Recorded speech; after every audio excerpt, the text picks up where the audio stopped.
फिरोजाबाद के देहुली हत्याकांड में 44 साल बाद फैसला आया है। मैनपुरी के कोर्ट ने 3 दोषियों को फांसी की सजा सुनाई। कोर्ट ने 50,000 का जुर्माना लगाया। 18 नवंबर 1981 की शाम को तब के मैनपुरी जिले के देहुली गांव में 17 हथियारबंद डकैतों ने ताबड़तोड़ फायरिंग कर दी थी और मुखबिरी के शक में हुए हमले में 23 लोगों की मौके पर मौत हो गई थी। इलाज के दौरान एक शख्स की मौत हो गई। इस तरह कुल 24 दलित लोगों की हत्या हुई थी।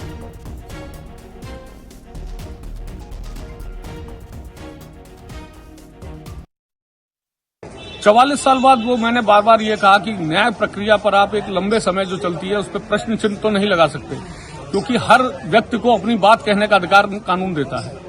इसी में अभियुक्तों की तरफ से भी कई बार हाईकोर्ट गए, कुछ चीजें लंबित रहीं, फिर हाईकोर्ट से मैनपुरी से मर गए, उनकी फौती लेट आई, तो उस वजह से इसमें गवाही थोड़ा लेट हुई। तो ये कई कारण ऐसे हैं जो इसमें ये टाइम लगा है।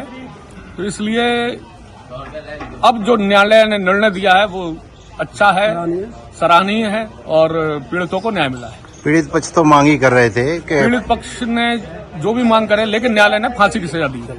और जुर्माना 50,000 रुपए हुआ है। रामसेवक, कप्तान और रामपाल को। तीनों की भूमिका क्या थी इस पूरे घटनाक्रम तीनों में? की भूमिका में हत्याकांड को अंजाम दिया है। स्पेसिफिक गवाही में आया है लायक सिंह की, हरिनारायण की, कि इन लोगों ने घर में घुसकर किस किस को कैसे कैसे मारा। तो अपना इतिहास उठाएंगे। क्या नाम, क्या आपका नाम? राम सेवक हम अपना इतिहास उठाएंगे। क्या आरोपी बताए थे? अयोध्या न्यारी बचाएंगे। कोई ऐसा वीर नहीं पैदा है दुनिया में। तो अपना इतिहास उठाएंगे। क्या नाम, क्या आपका नाम? राम सेवक हम अपना इतिहास उठाएंगे। क्या आरोपी बताए थे? अयोध्या न्यारी बचाएंगे। कोई ऐसा वीर नहीं पैदा है दुनिया में। तो अपना इतिहास उठाएंगे। कैसे, क्या तो फिर आप क्या कारण रहा था उससे? हम झूठे फंसे हुए, थोड़ा तो झूठे फंसे हो? बिल्कुल। एक भी केस नहीं चला, एक ही यही केस है। अच्छा, हाँ, केवल ये केस? हाँ, 24 दलितों की हत्या। अरे जैसे क्या करना है? कैसे, क्या तो फिर आप क्या कारण रहा था उससे? हम झूठे फंसे हुए, थोड़ा तो झूठे फंसे हो? बिल्कुल। एक भी केस नहीं चला, एक ही यही केस है। अच्छा, हाँ, केवल ये केस? हाँ, 24 दाग नहीं लगने देंगे। मतदान हो जाएंगे। सजा हुई है, अब क्या कहोगे? सजा हुई है, क्या कहना चाह रहे हो? चलते रहो। क्या आपको जो सजा मिली उस पर कुछ कहेंगे क्या? इसमें दाग नहीं लगने देंगे। मतदान हो जाएंगे। सजा हुई है, अब क्या कहोगे? सजा हुई। यूपी के हाथरस जिले में भूगोल के एक प्रोफेसर ने ऐसा कारनामा किया जिसने शिक्षक के मंदिर को शर्मसार कर दिया। शिक्षा के मंदिर को नंबर बढ़ाने और नौकरी दिलाने के नाम पर आरोपी प्रोफेसर छात्राओं का अश्लील वीडियो बनाता था, ब्लैकमेल करता था। शिकायत हुई तो पुलिस केस दर्ज कर आरोपी की गिरफ्तारी के प्रयास में जुट गई है।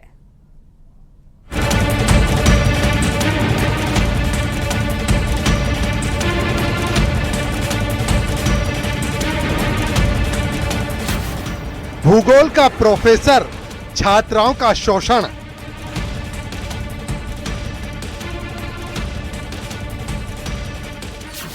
नौकरी दिलाने और कभी नंबर बढ़ाने का झांसा।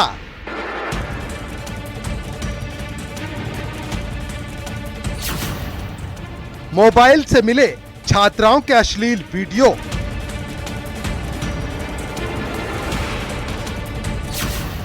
प्रोफेसर का कारनामा हाथरस शर्मसार।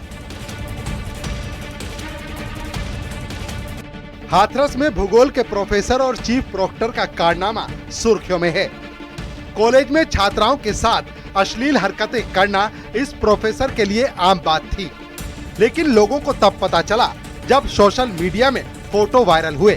पुलिस ने फोटो में दिख रही कुछ छात्राओं के नाम पते मालूम कर लिए हैं ताकि उनके बयान दर्ज किए जा सकें। करीब 1 महीना पहले महिला आयोग और पुलिस प्रशासनिक अधिकारियों के पास एक गुमनाम शिकायती पत्र भेजा गया। सीओ सिटी ने जांच पड़ताल की, कई लोगों से बुलाकर जानकारी जुटाई। शिकायती पत्र के साथ करीब 12 फोटो भी थे।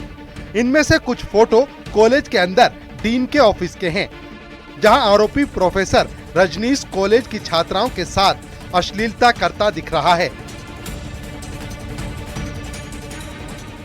डिग्री कॉलेज के जिम्मेदार अपने दोषी प्रोफेसर को बचाने में जुट गए। 4 दिन पहले एसपी ने इसकी जांच अपर पुलिस अधीक्षक अशोक कुमार सिंह को दी, जिसके बाद जांच हुई तो प्रोफेसर की पोल पट्टी खुल गई। हाथरस गेट कोतवाली के औद्योगिक चौकी इंचार्ज की ओर से प्रोफेसर रजनीश के खिलाफ दुष्कर्म की धाराओं में मुकदमा दर्ज कराया गया।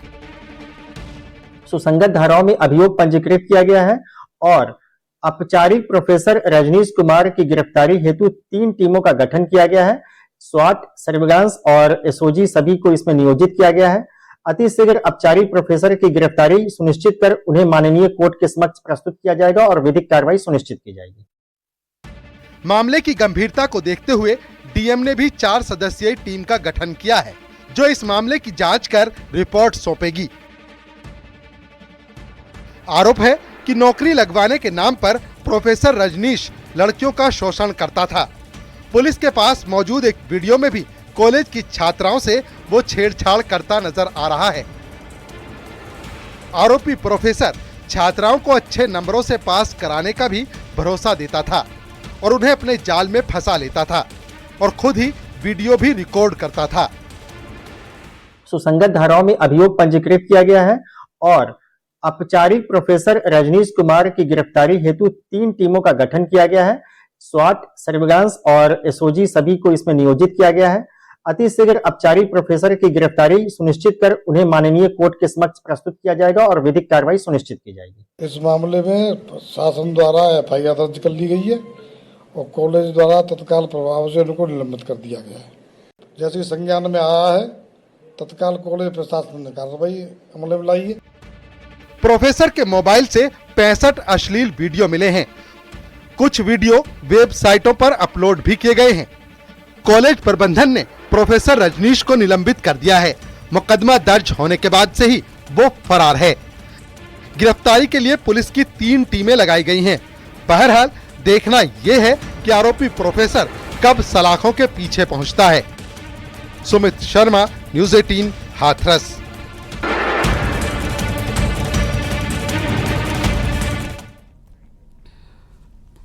और इस मामले से जुड़ा चौंकाने वाला खुलासा हुआ है। कॉलेज प्रशासन को 2.5 साल पहले भी ऐसी एक शिकायत मिली थी जिस पर कार्रवाई नहीं की गई। मीडिया से बात करते हुए कॉलेज के प्रिंसिपल महावीर सिंह छौकर बिल्कुल गंभीर नहीं दिखे, लगातार मुस्कुराते रहे। पहले की शिकायत पर एक्शन नहीं लेने के बाद कह दिया कि पीड़ित लड़की ने शिकायत करने से इनकार कर दिया था। बावजूद इसके प्रिंसिपल ने कॉलेज में ना तो सीसीटीवी लगवाया, ना ही कोई आगे जांच हुई, ना ही प्रोफेसर रजनीश कुमार को कोई हिदायत दी गई। कॉलेज को क्या अधिकार था इसमें, आप बताओ क्या अधिकार था? कोई पीड़िता कोई सामने, कोई लड़की कोई सामने आई नहीं, किसी ने कोई बयान नहीं दिया, किसी ने कोई शिकायत नहीं की, तो कॉलेज क्या कार्रवाई करता? जैसे संज्ञान में आया है, तत्काल कॉलेज प्रशासन ने कार्रवाई अमल में लाई है।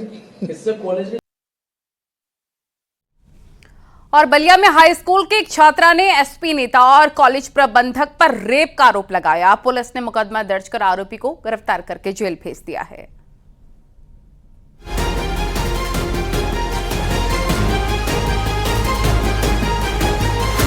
बलिया जिले के भीमापुरा थाना क्षेत्र में 10वीं की परीक्षा देने पहुंची नाबालिग छात्रा के साथ स्कूल मैनेजर और एसपी नेता जनार्दन यादव पर दुष्कर्म का आरोप लगा है। पीड़िता के चाचा की शिकायत पर पुलिस ने मुकदमा दर्ज कर आरोपी को गिरफ्तार कर लिया है। गाजीपुर के करीमुद्दीनपुर थाना क्षेत्र के एक गांव की रहने वाली छात्रा के चाचा का आरोप है कि उसकी भतीजी का एडमिशन बलिया में हुआ है, जिसका परीक्षा केंद्र SVBCIC खरौपुर उसकर था।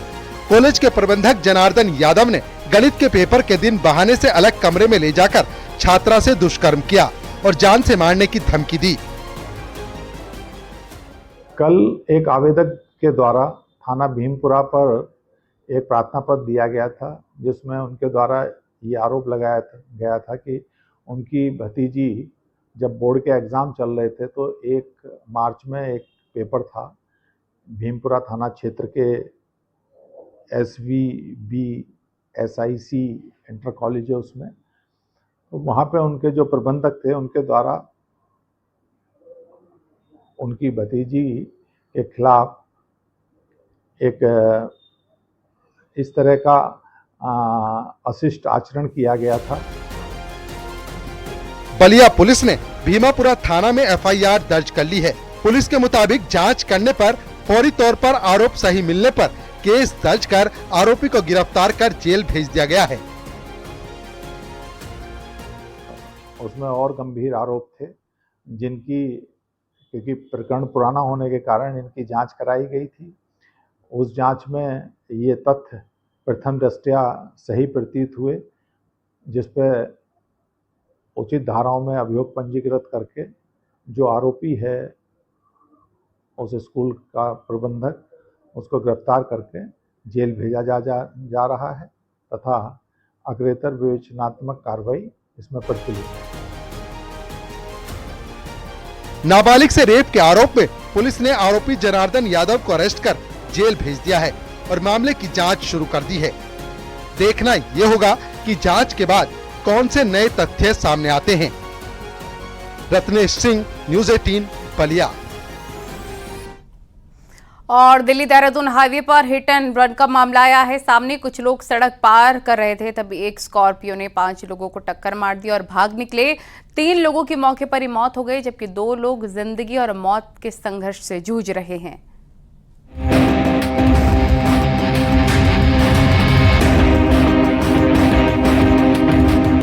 सड़क पार कर रहे लोगों को गाड़ी से कुचला, 3 लोगों की मौके पर मौत, 2 घायल। मेरठ में हिट एंड रन का सनसनीखेज मामला। पश्चिमी यूपी के मेरठ जिले में हिट एंड रन का दिल दहला देने वाला मामला सामने आया है। एक तेज रफ्तार स्कॉर्पियो ने एक के बाद एक 5 लोगों को टक्कर मार दी। घटना के बाद स्कॉर्पियो सवार मौके से फरार हो गया।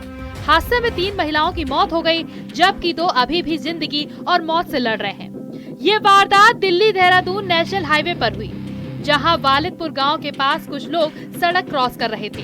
तभी मुजफ्फरनगर की तरफ से एक तेज रफ्तार स्कॉर्पियो आई और टक्कर मारकर भाग निकली। बताया जा रहा है कि कई और लोगों को इस स्कॉर्पियो ने टक्कर मारी है। हादसे में बीएससी की छात्रा और उसकी मां और एक पड़ोस में रहने वाली महिला की मौत हो गई, जबकि 2 लोग अस्पताल में जिंदगी और मौत से लड़ रहे हैं। दिल दहला देने वाली वारदात मेरठ में हुई है, जहां नेशनल हाईवे दिल्ली देहरादून पर एक तेज रफ्तार स्कॉर्पियो ने एक के बाद एक 5 लोगों को टक्कर मार दी। इन 5 में से 3 महिलाओं की मौत हो गई है, बल्कि एक बीएससी की छात्रा थी और 2 महिलाएं थी। वलीदपुर गांव की रहने वाली है, जहां गांव में इन 3 महिलाओं की मौत से कोहराम मच गया है। जिसके बाद अब पुलिस ये तलाश कर रही है कि कौन था वो स्कॉर्पियो सवार जिसने एक के बाद एक 5 लोगों को टक्कर मारी। 2 लोग अभी भी जिंदगी और मौत से लड़ रहे हैं। पुलिस ने इस मामले में मुकदमा दर्ज कर लिया है और आरोपी की तलाश तेज कर दी है। हाईवे पर लगे सीसीटीवी कैमरे भी खंगाले जा रहे हैं, जिससे आरोपी की तलाश कर गिरफ्तारी की जा सके। दौरान क्षेत्र में वलीदपुर गांव पड़ता है, वहाँ पर कुछ लोग रोड क्रॉस कर रहे थे, तो एक बाइक भी वहां से जा रही थी। अभी वहां से पीछे से आते हुए एक वाहन ने इन्हें टक्कर मारी है, जिसमें कुल 5 लोग घायल हुए थे। इसमें से 3 लोगों को एसडीएस ग्लोबल में एडमिट कराया गया था तथा 2 लोगों को वहाँ पे दौराला के पीएचसी सेंटर में एडमिट कराया गया था। और इनमें से 3 लोगों को डॉक्टर ने मृत घोषित कर दिया। 3 ही महिलाएं हैं, 2 के अभी उपचार चल रहे हैं। इसमें उनकी हालत अभी स्थिर बताई जा रही है। इसमें पुलिस की 2 टीमें लगाई गई सीसीटीवी फुटेज चेक करने के लिए और इसमें आवश्यक कार्रवाई की जा रही है। हिट एंड रन के बढ़ते मामले आम लोगों के लिए परेशानी का सबब बन रहे हैं। सवाल ये है कि ऐसे मामलों पर ब्रेक लगाने के लिए कोई ठोस कदम क्यों नहीं उठाया जा रहा। बहरहाल देखना ये है कि सरेआम लोगों को कुचलने वाला आरोपी कब सलाखों के पीछे पहुंचता है। निखिल अग्रवाल, न्यूज़ 18, मेरठ।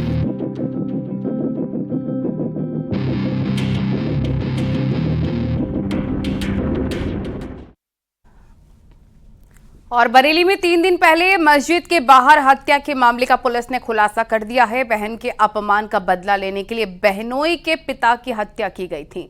आरोपी बहनोई का भी कत्ल करना चाहते थे, लेकिन सफल नहीं हो सके। पुलिस ने इस मामले में 3 सगे भाइयों को अरेस्ट कर लिया है, जेल भेज दिया है और 3 तलाक और हलाला के आरोप में कत्ल के खुलासे से जुड़ी ये रिपोर्ट आपको हम दिखाते हैं।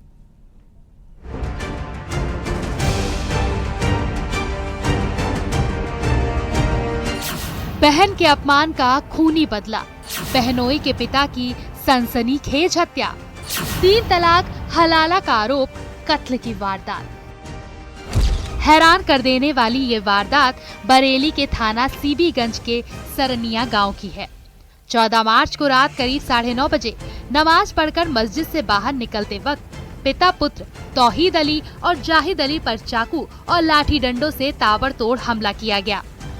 हमले के वक्त जाहिद तो मस्जिद में जाकर छिप गया, लेकिन हमलावरों ने तौहीद अली की बेरहमी से हत्या कर दी।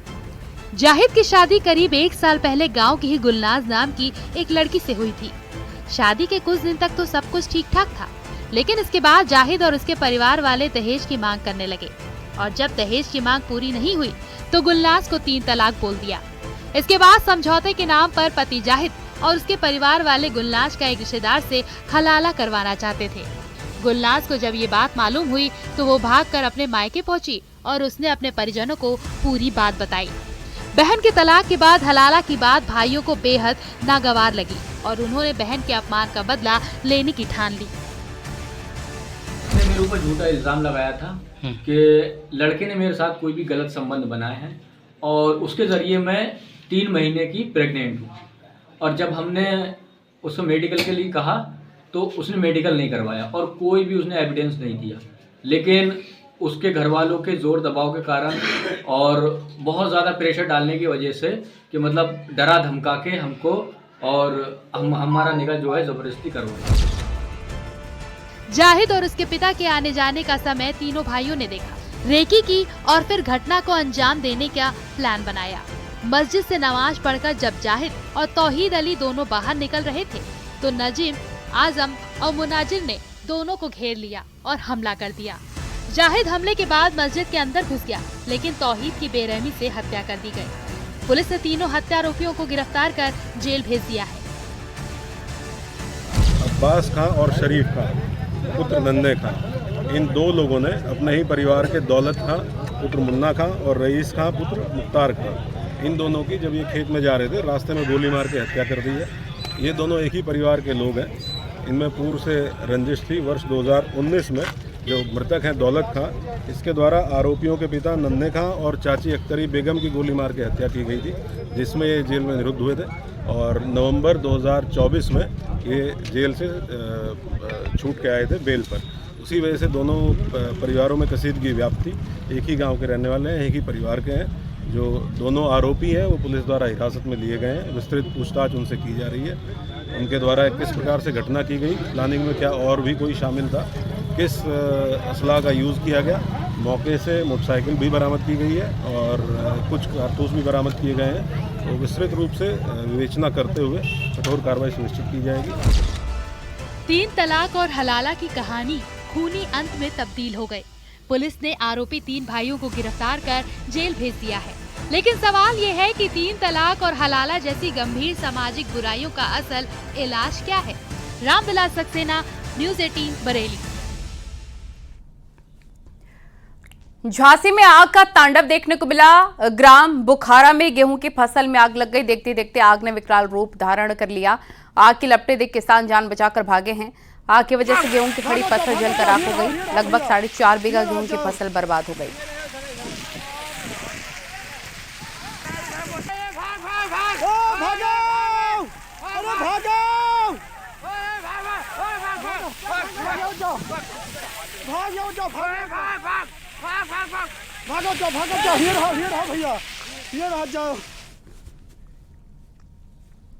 आगरा से खबर। यूपी पुलिस भर्ती परीक्षा में गांव बरारा की 2 सगी बहनों ने एक साथ सफलता हासिल की। विजय सिंह की बेटी मोनिका बघेल ने पुलिस भर्ती परीक्षा में प्रदेश में 3रा स्थान हासिल किया। बहन करिश्मा ने भी सफलता पाकर वर्दी पहनने का सपना पूरा कर लिया। दोनों ने एक साथ परीक्षा दी। परिवार में खुशी का माहौल है।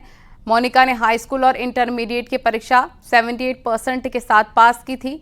वो सेना और पुलिस में जाने की तैयारी कर रही थी। 2025 और 2023 में सीआरपीएफ में चयन भी हुआ, मगर बीएसएफ में तैनाती मिली थी और वो ज्वाइन करने नहीं गई थी। सर मुझे 2 से 3 साल हो गए तैयारी करते हुए, पर यूपी पुलिस का मेरा ये पहला ही अटेम्प्ट था और इसमें मेरी पूरे उत्तर प्रदेश में 3री रैंक आई। इस सफलता के पीछे आपका श्रेय क्या है, किसको श्रेय देते हैं? सबसे पहले तो मेरी फैमिली वाले, घर वाले, जिन्होंने मुझे सपोर्ट किया फाइनेंशियली, फिजिकली, मेंटली, हर तरह से। और मेरे गुरुजन जिन्होंने मुझे पढ़ाया, इस काबिल बनाया, बाकी सब जितने लोग जिन्होंने मेरे सर्कल में थे, जिन्होंने मुझे सपोर्ट किया, उन सभी को श्रेय जाता है। और भी बच्चे हैं जो तैयारी कर रहे हैं, उनके लिए क्या कहना चाहती हैं? फिर मैंने दिल्ली पुलिस के लिए भी किया, उसमें भी मैं फिजिकल नहीं कर पाई थी। अब मेरा अब हुआ है फाइनल। 1-2 मेरे रिजल्ट हैं जो पेंडिंग में हैं, इसमें फाइनल है मेरा। इस बार आपने और गोंडा से बड़ी खबर, पूर्व सांसद बृजभूषण शरण सिंह पर जुर्माना लग गया है। 35 साल पुराने मामले में कोर्ट से जुर्माना लगा है। गवाही न देने पर कोर्ट ने जुर्माना लगाया है। सितंबर 1990 में बृजभूषण ने दर्ज कराया था केस। 3 लोगों पर यह मुकदमा दर्ज कराया गया था। ट्रायल के दौरान 2 लोगों की मौत हो गई थी। एक आरोपी वीरेंद्र मिश्र के खिलाफ बृजभूषण ने नहीं दी थी गवाही।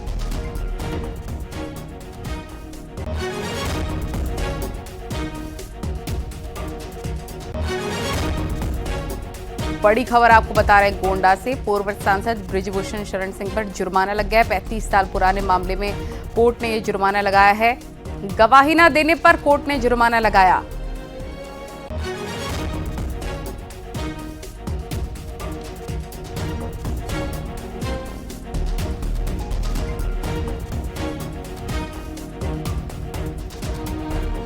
₹500 का जुर्माना, ये बड़ी खबर आपको हम बता रहे हैं इस वक्त गोंडा से। पूर्व सांसद बृजभूषण शरण सिंह पर जुर्माना लग गया है ₹500 का। 35 साल पुराने मामले में कोर्ट से जुर्माना लगा है।